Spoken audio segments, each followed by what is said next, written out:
Halo anak-anak, kembali lagi dengan pelajaran kimia yang mengasyikkan. Pada kesempatan kali ini, kita akan membahas mengenai perkembangan teori atom. Sebelumnya, apakah kalian tahu apa itu atom? Yap, benar. Atom adalah partikel terkecil dari suatu zat yang tidak dapat diuraikan lagi menjadi partikel yang lebih kecil melalui reaksi kimia biasa. Lalu, bagaimana sih perkembangan dari penemuan atom itu? Dalam perkembangannya, ada 5 teori besar mengenai perkembangan teori atom itu sendiri. Ya benar, ada teori John Dalton, J.J. Thomson, Rutherford, Bohr, dan teori mekanika kuantum. Seperti yang sudah dibahas sebelumnya, istilah atom pertama kali dicetuskan oleh filsuf Yunani yang bernama Demokritus. Ia mencetuskan istilah atom yang berasal dari kata atomos yang berarti tidak dapat dibagi lagi. Namun, ia belum bisa membuktikan atas apa yang ia cetuskan. Sehingga pada tahun 1803, seorang John Dalton mulai membuktikan mengenai teori tersebut. Teori atom menurut Dalton, atom diibaratkan seperti bola kecil.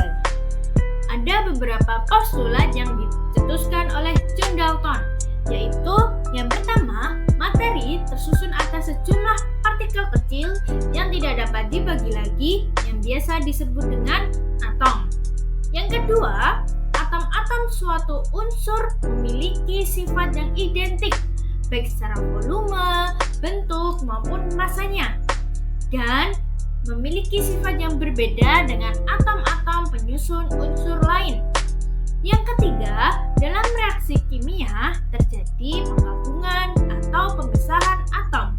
Yang keempat, atom dapat bergabung dengan atom lain untuk membentuk suatu molekul dengan angka perbandingan yang bulat dan sederhana.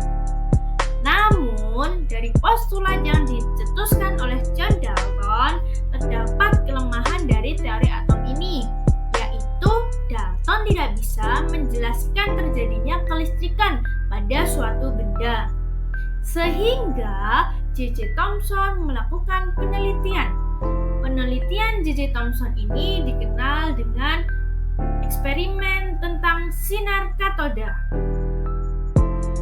Ini adalah video eksperimen dari seorang J.J. Thomson mengenai sinar katoda. Jadi dari eksperimennya ini terdapat 2 plat yang dihubungkan dengan sumber tegangan tinggi. Kutub negatif bernama katoda, sedangkan kutub positif bernama anoda. Jadi ada sebuah sinar yang berasal dari katoda ke anoda. Dari percobaannya, setelah sinar diberi medan listrik, sinar tersebut dibelokkan menuju ke arah positif. Artinya, sinar tersebut bermuatan negatif karena positif dan negatif saling tarik-menarik. Sehingga, menurut J.J. Thomson, sinar tersebut bermuatan negatif dan ia beri nama dengan elektron. Dari penelitiannya itu, J.J. Thomson menyatakan bahwa atom harus mengandung elektron, dan karena atom bersifat netral, maka atom tersebut harus mengandung muatan positif dan muatan negatif dalam jumlah yang sama. Pada gambar sebelah kanan terdapat pemodelan atom menurut J.J. Thomson yang dapat diibaratkan seperti roti kismis. Lalu dari penelitian Thomson disempurnakan oleh Rutherford.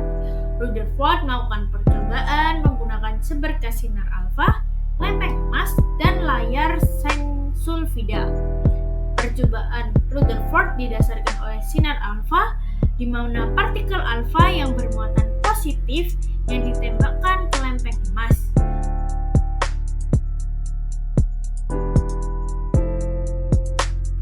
Dan yang terjadi adalah sinar alfa banyak yang diteruskan, ada juga yang dibelokkan, dan ada juga yang dipantulkan. Sehingga dari percobaan ini dapat disimpulkan bahwa sebagian besar atom terdiri atas ruang hampa. Partikel yang mengalami pembelokan adalah partikel alfa alfa yang mendekati inti atom, dan partikel yang dipantulkan adalah partikel alfa yang menabrak inti atom. Ini adalah visualisasi dari model atom Rutherford, di mana elektron mengelilingi inti atom yang diibaratkan seperti planet mengelilingi tata surya.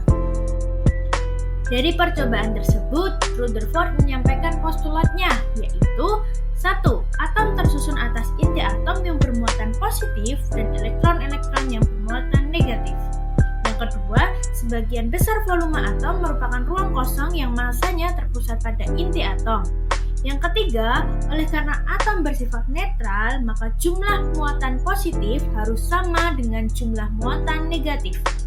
Yang keempat, di dalam atom, elektron bermuatan negatif selalu bergerak mengelilingi inti atom.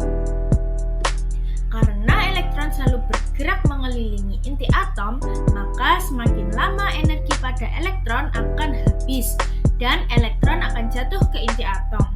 Namun, Rutherford tidak dapat menjelaskan hal tersebut, sehingga disempurnakanlah teori tersebut oleh Bohr. Postulat yang disampaikan oleh Bohr yaitu yang pertama, bahwa dalam mengelilingi inti atom, elektron berada pada kulit atau lintasan tertentu. Kulit ini merupakan gerakan stasioner atau gerakan menetap dari elektron mengelilingi inti atom dengan jarak tertentu. Yang kedua, selama elektron berada pada lintasan stasioner tertentu, energi elektron tetap, sehingga tidak ada energi yang diemisikan atau diserap. Yang ketiga, elektron dapat beralih dari satu kulit ke kulit lainnya. Yang keempat, lintasan stasioner elektron memiliki momentum subur. Ini adalah visualisasi dari model atom milik Niels Bohr.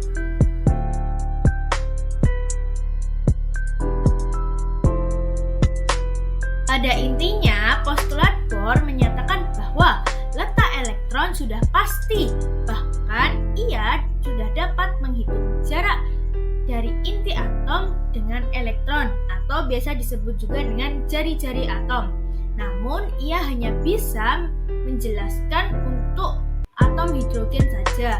Ia tidak bisa menjelaskan pada atom yang memiliki elektron yang banyak, sehingga muncullah teori mekanika kuantum. Pada teori mekanika kuantum, terdapat 3 tokoh yang berperan dalam menyampaikan teori ini.